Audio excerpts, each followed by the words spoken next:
Hey, I'm currently in St. Petersburg, Russia. I've been here for the last 4 months, and yeah, I'm here because of my wife. Her grandfather got sick, and we hadn't been back here since before the war, so it's been about 7 years. But the reason I wanted to make this video today is I was born in the United States, and like a lot of you who are watching, I had preconceived notions of what it was like here. And now, having spent some time here, and this is maybe my fourth time being to Russia overall, it's it's maybe not exactly what you think it'd be like.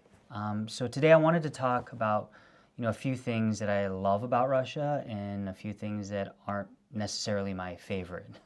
Okay, so right off the bat, something incredible about Russia, especially St. Petersburg. I'm in the Nordic area of Russia. I'm on the Baltic Sea, right across from Finland, near Sweden, and also near like Copenhagen, right? And St. Petersburg, in particular, is one of the epicenters of art. If you're into film, television, writing, this is where it's at. If you're into novels, Dostoevsky, Tolstoy, Chekhov, they're all from here. Chekhov wrote plays here. Dostoevsky wrote Crime and Punishment. Actually, in the city, you can take a tour, and you can actually go to where Dostoevsky wrote and sat a lot of these novels. So that is incredibly, insanely beautiful. Something else artistically that I love is there's a huge appreciation for fine art here. A lot of people here are very well read, and they have this place called Winter's Palace. And just like the name suggests, it was a czar's palace, and it is like massive. And they have so many beautiful pieces of work in there. It would take you days and days to actually go through and appreciate all of it. When I'm in like a artistic mental rut, I like going there and just like vegging out. And a lot of times, just like walking around, my mind starts to relax, and a lot of ideas start to flow. So it's so incredible to just peruse.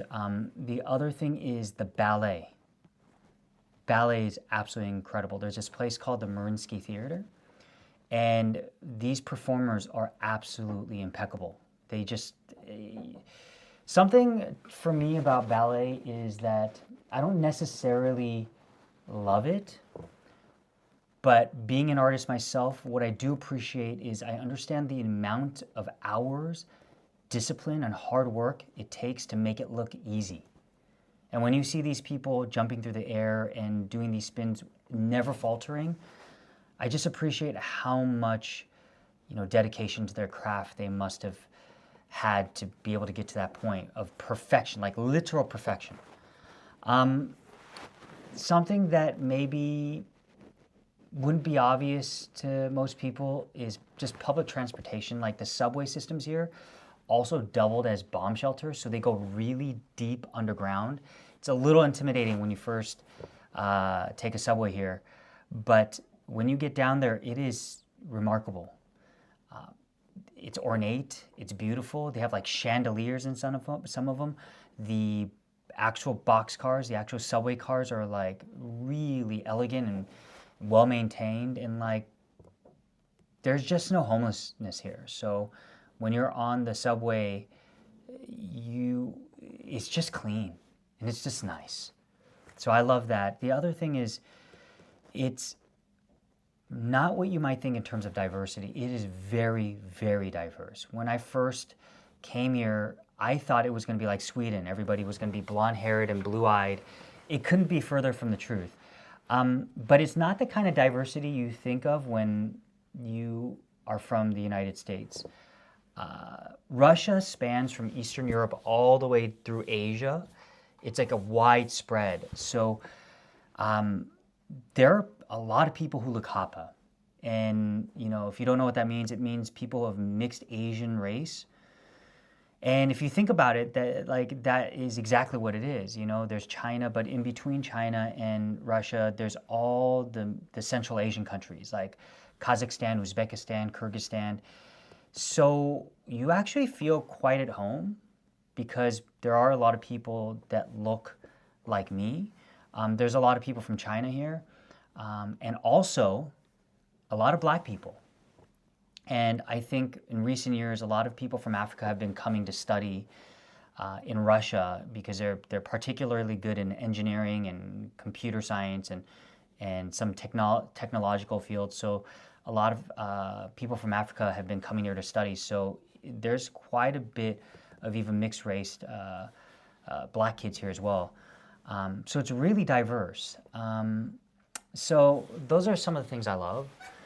I guess some things that are not my favorite, and it's not particularly Russia's fault, is I'm pretty introverted. So when I go out, my Russian is not the best, and I dread talking with people. That's my own fault. I should probably spend a lot more time learning the language, and I do. I study every day, but it's a hard language to learn. For any of you who have tried, it's one of the hardest languages because there's genders, there's all these different. In English, like island, why is there an S? It's only for that word. There's like a million of those rules for Russian. So like it's been very hard for me to learn the language. And when I go out, I just am mortified trying to talk to people. So a lot of times I'm fumbling through conversations I'm trying to have, but I know enough where I can get by and survive, but it's very, very anxiety ridden for me. That's my own fault. Also, the other thing is food. I like traditional Russian food. I love Central Asian food. I love Georgian food. But when it comes to stuff that we're used to in the United States or Australia or Hawaii, is like sushi or sashimi. Yeah, you're not going to get some of that stuff here. And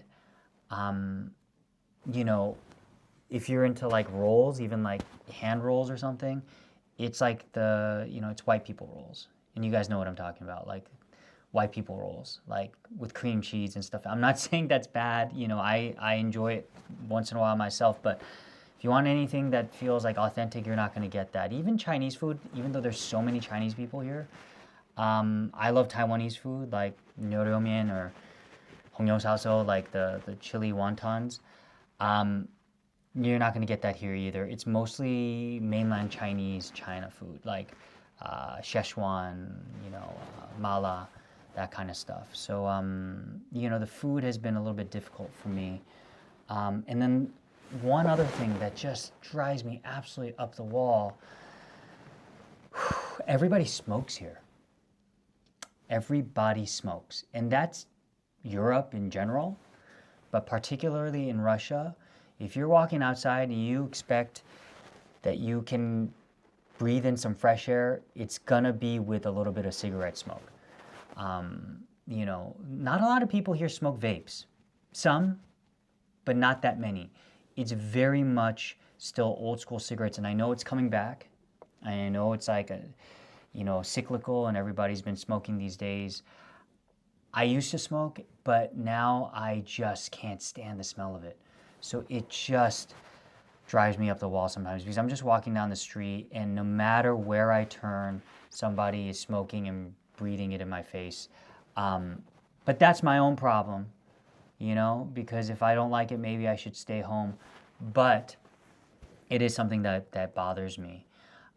But overall, I really enjoyed my time here. I think it's been really wonderful for my kids to get some culture and learn where they come from. Also, spending time with their grandparents has been wonderful, and the people here are wonderful. I've made some really incredible friends, and Russian people. A lot of people joke about it, but when you first meet them, there's a bit of a wall, but once you're in, it's like family, like very warm, very, very tribal, and you feel like you're a part of that community that you join. So I really enjoyed the Russian people, and yeah, I think I'll be here for a while, at least till my next job goes, and that seems like it might be in January. I'm not sure, but until then, I'm going to be exploring and taking in a lot more of the Russian culture. So if you found this interesting, leave a comment. If you want me, maybe, I don't know, maybe I can show you more of what I see on a daily basis here, if that interests you. But thanks for showing back up, and have a great day.